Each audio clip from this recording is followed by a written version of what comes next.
Hello செல்லக்குட்டீஸ், வாங்க இந்த பாடத்தில் இயல் 1 கவிதை பட்டிமன்றம் பற்றி பார்க்கலாம். அறிவா பண்பா பட்டிமன்றம். பட்டிமன்றம் என்பது தமிழ் மொழிக்கு உரிய மிகச்சிறந்த பேச்சாற்றல் சம்பந்தமான ஒரு துறை. இது ரொம்ப சுவாரஸ்யமாக இருக்கும். பல அறிவு சார்ந்த விஷயங்களை நாம் ரசிக்கும்படியாக பல பேர் அதில் விவாதம் பண்ணுவாங்க. பேசுறதுன்றது மனிதர்களுக்கே கிடைச்ச மிகப்பெரிய பொக்கிஷம். ஆமா தானே? ஆடு, மாடு, இன்னும் பல கோடி உயிரினங்கள் இந்த உலகத்துல இருக்கு. அது யாருக்குமே கிடைக்காத மிகப்பெரிய பொக்கிஷம் மனிதர்களுக்கு தான் கிடைச்சிருக்கு. பல தரப்பட்ட மொழிகள்ல நம்ம பேசுறோம். இது இறைவன் நம்மளுக்கு கொடுத்த மிகப்பெரிய அருட்கொடை. அந்த கொடையிலேயே பேச்சாற்றல் என்பது மிகப்பெரிய திறமை. பேச்ச திறமை ஒருத்தவங்கள மிக சிறப்பானவங்களா காட்டும். இந்த உலக தலைவர்கள் எல்லாம் தலை நிமிர செய்வது அவர்களுக்கு இருக்கிற பேச்சாற்றல் தான். உங்க உள்ள கருத்தை மற்றவங்களுக்கு நீங்க உதவி செய்யணும்ன்றத நீங்க பேசுறது மூலயமா நல்லா சிறப்பா செய்ய முடியும். ஓகேவா செல்லக்குட்டீஸ்? அதனால நம்ம மொழி திறமைய நல்லா பேசுற மாதிரி நம்ம வளர்த்துக்கோ. நீங்க எந்த துறையை தேர்ந்தெடுத்து எந்த ஃபீல்டுல நீங்க மிகப்பெரிய ஆளானாலுமே அந்த பேச்சாற்றல்ன்றது உங்களுக்கு நல்லா கை கொடுக்கும். ஓகேவா? இந்த பேச்சாற்றல் பற்றிய அறிவா பண்பா பட்டிமன்றத்தை பத்தி நம்ம இன்னைக்கு கொடுத்துருக்காங்க இந்த புக்ல கொடுத்துருக்கிறத நான் அப்படியே வாசிச்சு காட்டுறேன். நீங்க என்ன பண்றீங்கன்னு கேட்டீங்கன்னா, மேம் வாசிக்கிறத நல்லா பாருங்க. படிக்கும் பொழுதே உங்களுக்கு அது நல்லா தெளிவா புரியும்.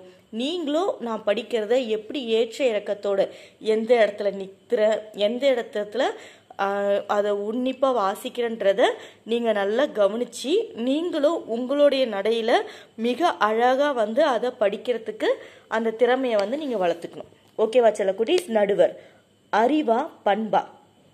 செந்தமிழே நறுந்தேனே செகம் போற்றும் செம்மொழியே முத்தமிழ் சொல்லெடுத்து நற்றமிழ் பட்டி மண்டபத்தின் நடுவராக நான் வந்துள்ளேன். வணக்கம். தித்திக்கும் தேன் தமிழில் எத்திக்கும் புகழ் பரப்பும் வித்தக கவியால் பெரிதும் தேவை அறிவா பண்பா என பாட வருகின்றனர் பாராட்டுக்குரிய நால்வர். தனித்துவமிக்க இன்சுவை சொல்லழகி சலீமா, அருமையான அருளப்பன், ஒப்பற்ற மதியொலி. முதல் கவிதை முத்தாய் பாட இனிதே அழைக்கின்றேன் இன்சுவையை. இன்சுவை. புவி காக்கும் தமிழ்தாய்க்கும் கவியரங்க தலைமைக்கும் ஆன்றோருக்கும் சான்றோருக்கும் அறிவுத்தான் முன்னேற்றத்தின் ஆணிவேர் என்றே அடித்து கூற வந்துள்ளேன். அக்னி தந்த அப்துல் கலாம் அசத்தியதும் அறிவாலே அறிவாலே. அறிவின் துணை கொண்டே 1000 கண்டுபிடிப்பால் தாமஸ் ஆல்வா எடிசனும் வாழ்கின்றார் அறிவாலே. அறிவுமிகு மனிதனாக அகிலத்தில் உயர்ந்து நின்றால் அத்தனையும் நம் கையில் என்று கூறி விடை பெறுகிறேன். அடுத்த பேஜ் பார்க்கலாமா செல்லக்குட்டீஸ்? நீங்களும் இதே மாதிரி படிச்சு பார்க்கணும். ஓகேவா? நடுவர். இன்சுவையின் கவிதை அறிவாயுதம் அடுத்து ஒளிரும் கவிதையுடன் மதியொலி கவிப்பாட வருகின்றார். அகிலமெல்லாம் தமிழே மணக்கும் பண்புதான் வெற்றிப்படி என்றே பறைசாற்ற வந்துள்ளேன். நற்பண்பு தூக்கிவிடும் நம்மை உயரத்திலே, நற்பண்பு புகுந்துவிட்டால் நாவினிலே இனிமை தரும். பண்பாலே சிறந்தவர்தாம் பலருண்டு நம்மிடையே, புத்தரோடு வள்ளுவரும் போதித்ததும் நற்பண்பே.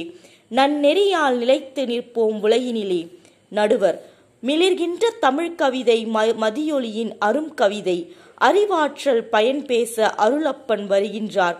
செறிவாற்றல் கவிதையொன்றே செப்பிடவே வருகின்றார் அருளப்பன். அறிவாற்றல் உள்ளவன்தான் ஆளுகின்றான் அண்டத்தை. வெறும் பணப்பை வைத்து கொண்டு பெரும் பந்தல் போடலாமா? கூறும் பண்பில் நம் வயிறும் நிறைந்திடுமோ? நல்லவன் இருந்தால் நாடென்ன முன்னேறுமோ? வல்லவன் வகுத்ததொன்றோ வளமான இவ்வுலகு? தூண் போன்ற அறிவேதான் வான்முகத்தை தொட்டிடுமே. நடுவர். பண்பின் பெருஞ்சிறப்பை பொழிந்திடவே வருகின்றார் சொல்லழகி சலீமா. சலீமா. பண்பிலான் பெற்ற செல்வம் பயனில்லை உலகோர்க்கே. பண்பேதான் அன்பை நல்கும் பன்மடங்கு உயர்வை தரும்.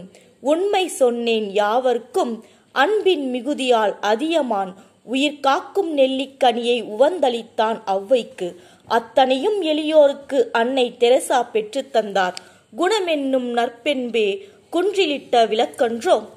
எல்லோரும் சிறப்பாக நல்லோரை போற்றும் வண்ணம் நற்கவிதை வாசித்தார்கள். என்னுடைய தீர்ப்பிற்கு இசைந்தே நான் வருகிறேன். கண்ணுக்கு இருவிழி, கல்வியின் நேர்விழி, அறிவும் பண்பும் சமமாக வைத்தேதான் உரு புகழ் பெறுவோமே. பொறி ஐந்தும் பண்பாக, பார் முழுவதும் அறிவாக, வலம் வருவோம் நாமே உளம் நிறை வாழ்த்தோடு நலம் இரண்டும் தான் என்று நல்ல தீர்ப்பு கூறி நானும் விடைபெறுகின்றேன். நன்றி, வணக்கம். செல்லக்குடீஸ், இந்த வீடியோ பார்த்தீங்களா? நான் மேம் வந்து எப்படி எந்த இடத்துல ஏற்ற இறக்கத்தோடு வாசிக்கிறேன்றது உங்களுக்கு புரிஞ்சிருக்கும். நீங்களும் கண்டிப்பாக இந்த லீவ் டைமில் வந்து ஒரு வாட்டி இல்லை 10 வாட்டி இல்லை நிறைய வாட்டி இதை வந்து நீங்கள் படித்து பார்க்கணும். நான் மேம் எப்பவுமே உங்களுக்கு சொல்கிற மாதிரி தான் கண்டிப்பாக நம்ம படிக்கிற படிப்பு வந்து பேச்சாற்றல் நிறைஞ்சதாக இருக்கும். ஏன்னா நம்ம எந்த அளவுக்கு நல்லா வாய்ஸோட பேசுகிறோமோ அப்போ தான் நம்ம பேச்சு வந்து நல்லா எடுப்படும். நீங்கள் பிற்காலத்தில் பெரிய தலைவர்கள் ஆனாலும் நீங்கள் நல்லா தயக்கம் இல்லாமல் நல்லா தெளிவாக உங்கள் மனசில் என்ன கருத்து இருக்கோ அந்த கருத்தை வந்து பயம் இல்லாமல் சொல்கிற திறமை வந்து உங்களுக்கு வளரணும். ஓகேவா செல்லக்குடீஸ்? அதனால் இந்த லீவ் டைமை நீங்கள் நல்லா பயன்படுத்திக்கிட்டு கண்டிப்பாக இந்த மாதிரியான கவிதைகளையும் நல்ல நூல்களையும் கண்டிப்பாக நீங்கள் வாசிக்கணும். ஓகே, நெக்ஸ்ட் வீடியோவில் நம்ம இதற்கான கேள்வி பதில்களை பார்க்கலாம். தேங்க்யூ.